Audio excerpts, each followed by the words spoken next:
Hello po mga kabayan, mga kalingap. Kumusta po kayo? Magandang buhay muli. Analisa Reality Vlog. Reaction po tayo ngayon. Chinek ko muna yung upload ni Kalinga Prab. 2 araw na yun nakalipas at wala pa akong kasunod na upload ito. So pwede ho, habol tayo ng mag-reaction ano. Ito po patungkol ho dito sa pagbisita sa kanyang channel. Naging guest niya si Kalingap Edo at nandoon din si Bridget.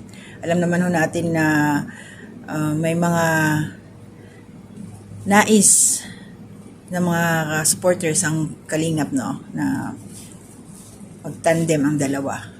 Pero syempre, yung time na to ay hindi pa ho ito sila officially na tandem, no. Bisita lang, okay?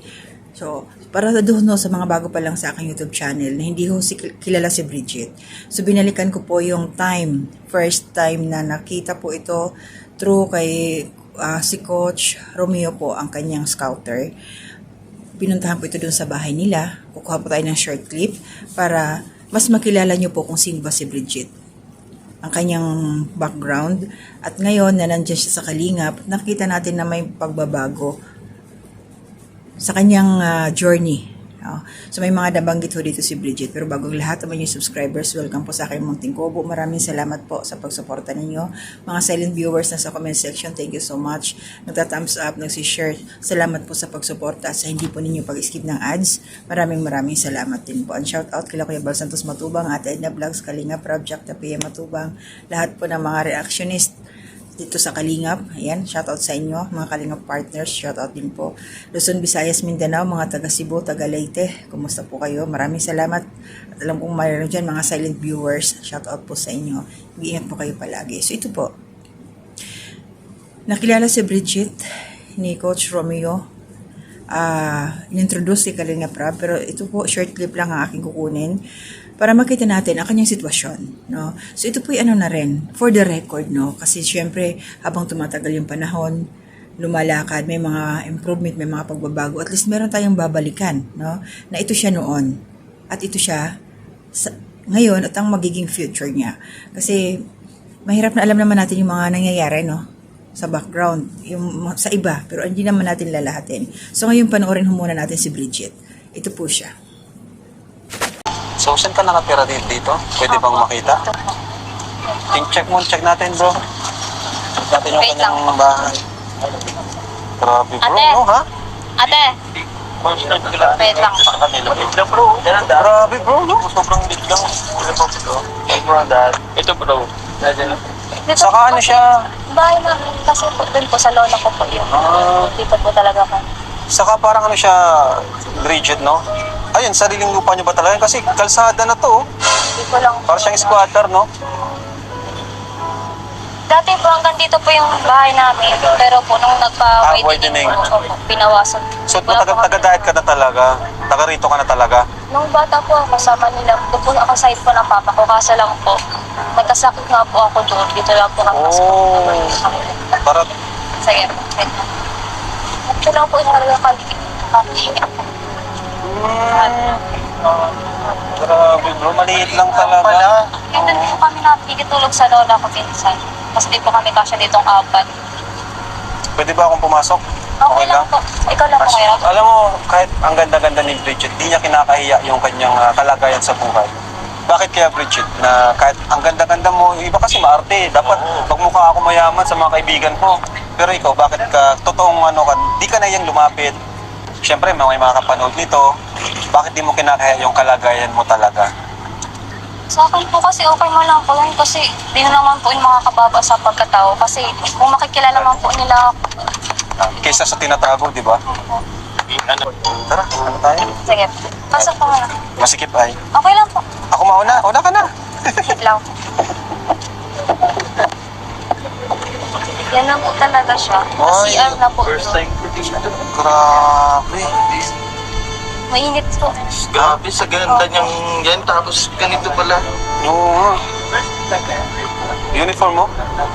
Sa mga kapatid ko po yan, wala po akong uniform, mapasok pa po kasi CR.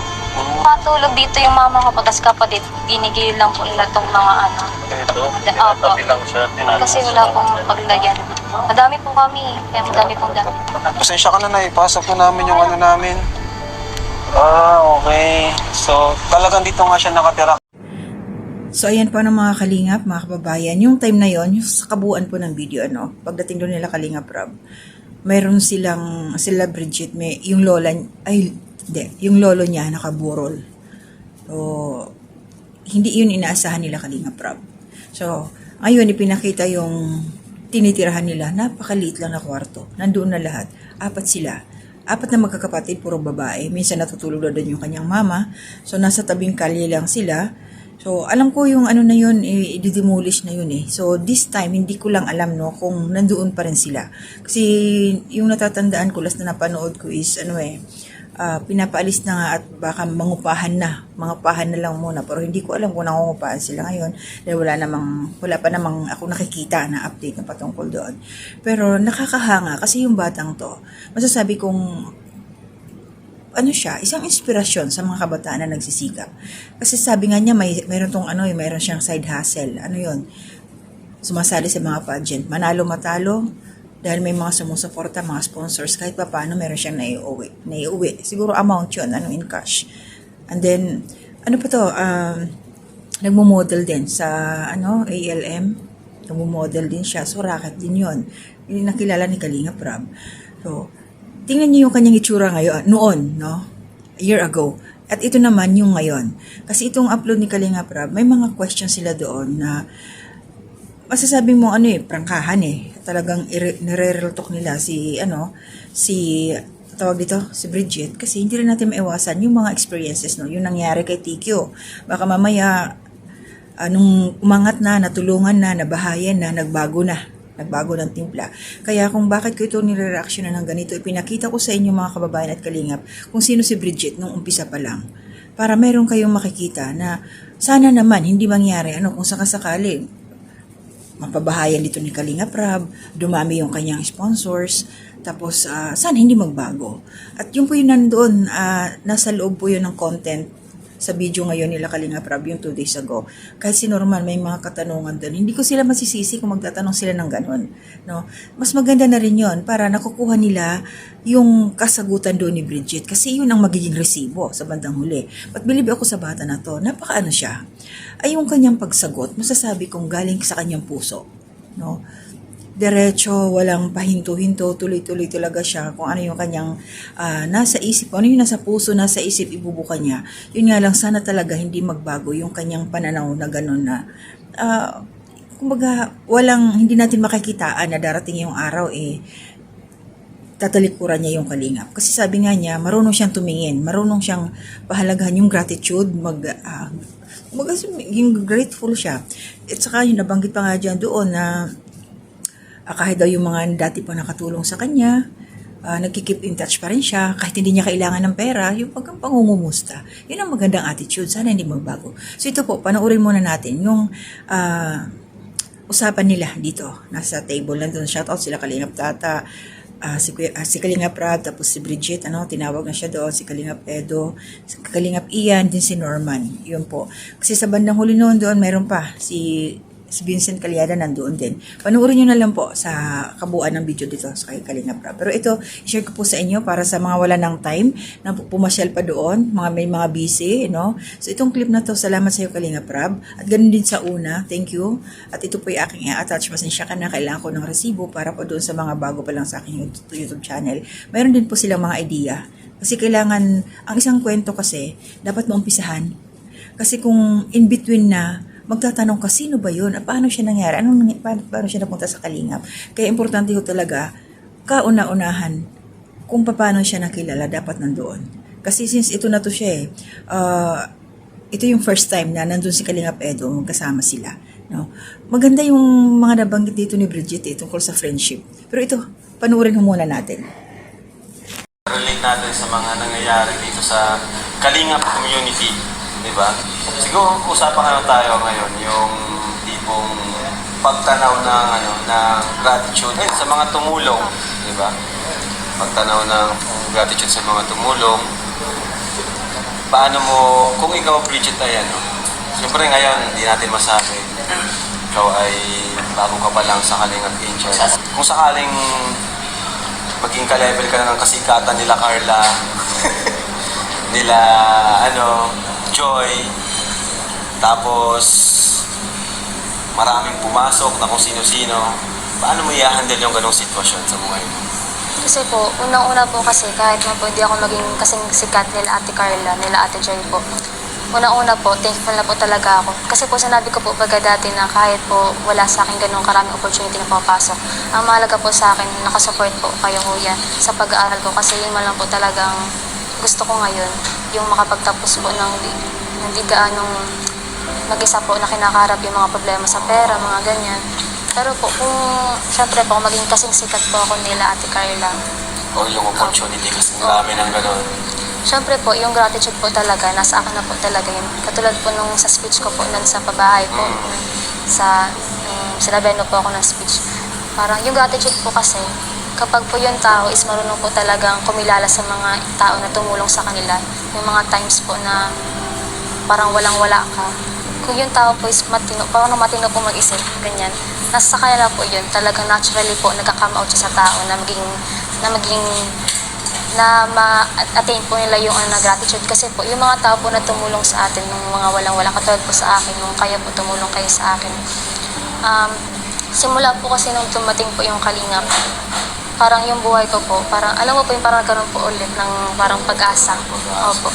Kasi noon po, ang hirap po talaga kasi pa-apat po kami nag-aaral, ganyan. Kaya kung mas marami pong opportunity na pumasok, syempre po, di ko po papabayaan na maging iba po yung ugali ko sa Kalingap. Kasi unang-una po, kung wala po kayo, wala din po ako sa katutunguhan ko po ngayon. About sa Jesus, yun ang mga sinabi mo, di ba?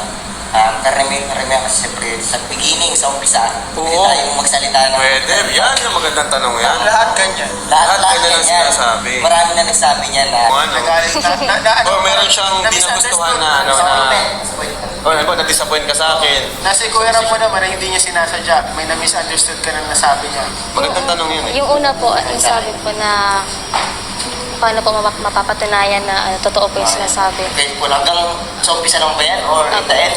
Kasi po, 1 year na po baga ako sa Kalingap. 1 year na po akong simula po na mag-vlog ako.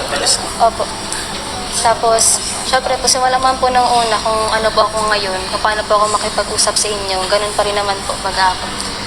Tapos, paano ko mapapatunayan? Siguro po, kasi po may mga tao na rin po na tumutulong sa akin outside po ng Kalingap, yung mga dati ko pong naging teacher, mga simula po grade 10 ako, bata pa po ako, kung paano ko po sila kausapin, kung paano po ako mag-thank you sa mga bagay na pinibigay nila sa akin.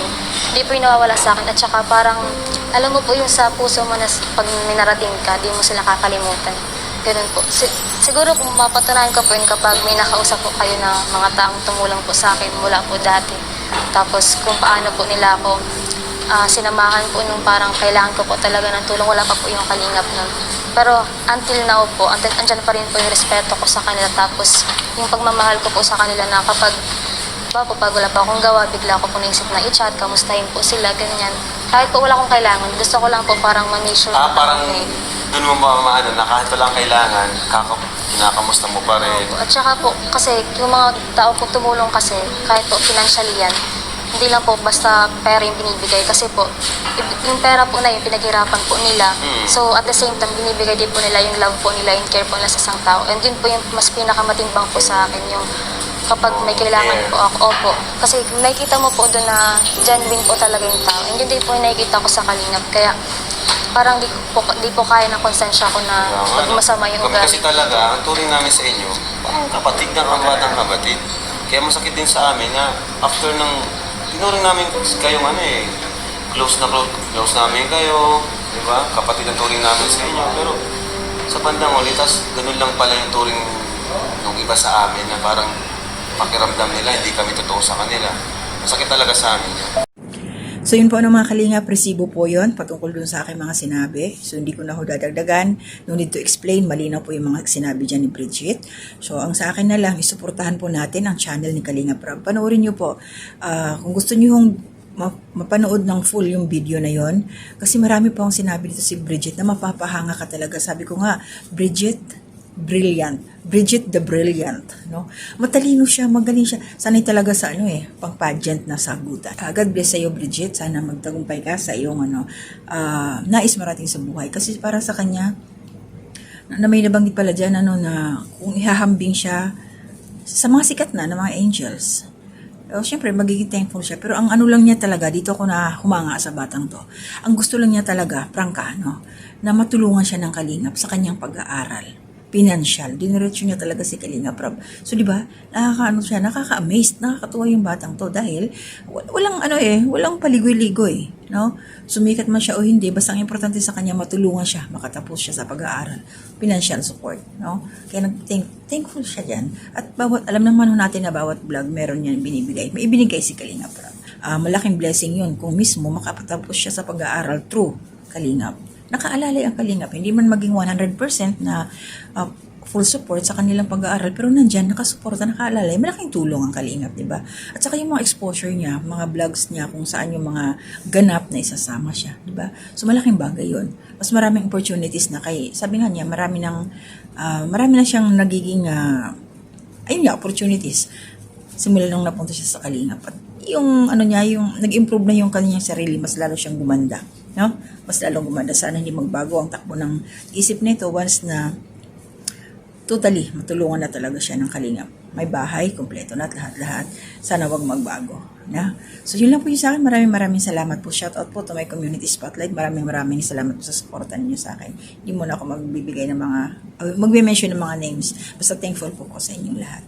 Maraming salamat muli. Ingat po tayo. To God be the glory and honor.